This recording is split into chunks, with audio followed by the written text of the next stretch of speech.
Late in November last year, a group of activists from various NPOs took to the streets of Johannesburg to draw attention to the ongoing crisis in oncology radiation in Gauteng. The issue is that there are nearly 3,000 patients on a waiting list for radiation. The march was organized by the Cancer Alliance. Chairperson Linda Greef says the situation in Gauteng is becoming a humanitarian emergency. How long must we keep on asking for action to be taken before we don't have a even worse than 𝗬𝗍𝗵𝗶𝘀 crisis on our hands? In fact, I think we do have it, but it's just being denied.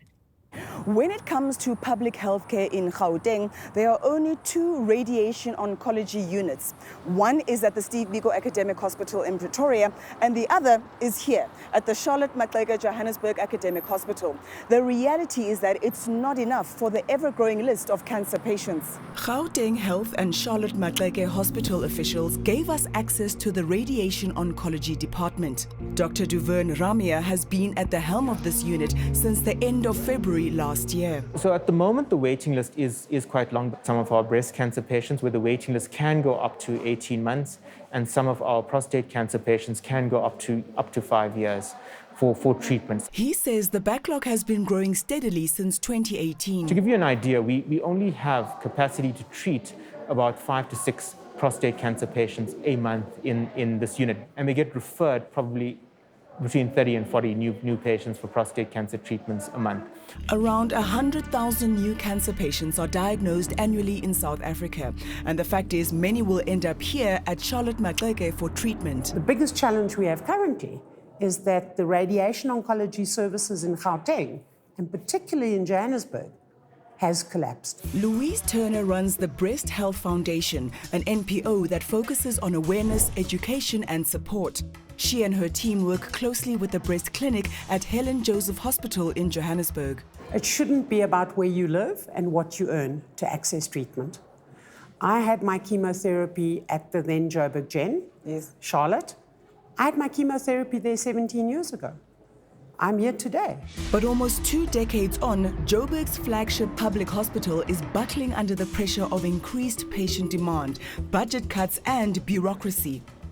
There are just 4 radiation oncologists in this unit to manage the treatment of about 4,000 radiation patients a year. The doctors here at the moment are pushing patients through onto treatment, but they are doing much more and managing far more patients and should actually be safely managed by a radiation oncologist annually. But even with doctors going beyond the call of duty, patients are falling through the cracks when it comes to radiation oncology. We've got over 300 patients from this unit from 2018-19 that are still waiting.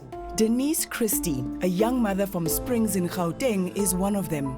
So let's go right back to the beginning. When were you first diagnosed with cancer? In 26th of August 2020. Denise has been battling breast cancer for 15 months. I had to undergo chemotherapy for 6 sessions. And then I had my lumpectomy in February, and thereafter I should have gone for radiation. And I should have been in remission by then. You finish chemotherapy, you have your surgery. You have a 3-month window to start your radiation oncology. And the scary thing is, if you don't get your radiation in time, there's a very high likelihood of having a local recurrence. That cancer growing back in that area. And once that happens, you start at the beginning and you go back to chemotherapy for 6 months. Then another surgery. Then you go onto the waiting list for radiation. This is exactly what happened to Denise. Her cancer returned aggressively. What started as a small blister on her skin, which could have been treated with radiation, rapidly grew into a massive tumor that literally burst through the tissue of her breast. For the second time, she had to undergo surgery. This time, the entire breast was removed. Were you supposed to get radiation after your surgery? Yes. But for a second time, she did not receive any radiation treatment. A fire at 𝗀𝗵𝗶𝘀 Hospital in April 2021 meant that the radiation unit had to close down for 3 months. The fire sort of exacerbated issues that were already existent. Fortunately, the fire damage was limited mostly to the structure of the hospital, and the unit's expensive state-of-the-art linear accelerator or LINAC machines survived the blaze. How many patients can get this treatment on this machine in a day, for example? A patient's treatment takes about 15 minutes. So, given the number of working hours in the day, on average we treat about 35 to 40 patients. While Dr. Ramya is obviously passionate about public healthcare and advancing oncology treatment here at 𝗀𝗵𝗶𝘀, he and his team are faced with many challenges. So there's only 4 external beam radiotherapy machines. When this unit initially was commissioned, it had 7. And so you can imagine that the number of patients has grown in the past 15, 16 years, but the amount of equipment to treat the patients on has gone down. And then there are issues like load shedding. Yes, power cuts affect the productivity of the LINAC machines. They are simply not designed to be constantly switched on and off. So all of them are on a generator, but unfortunately it's not a seamless connection. So when there's load shedding, there is about a 20 to 30 second delay, and that unfortunately does need the machine to be recalibrated when it comes online again. The hospital has space for 2 additional compact LINAC systems in bunkers where obsolete 𝗶𝗿𝗆 machines are waiting to be decommissioned, but it takes money and patience. We've gone through the process of putting through what equipment we need, and we're awaiting bidding and tendering, and a process that's going to take years. Traditionally, Africa's biggest health concerns have always been HIV, TB, and malaria. But it is now said that cancer is an emerging health problem for the continent, and cancer deaths are projected to exceed the global average by 30% in 20 years.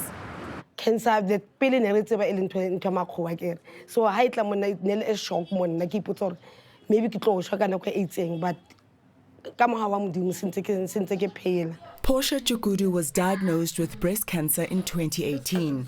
Her rapidly deteriorating health meant that she could not work, and like so many others, she used the little money she had to go look for medical treatment.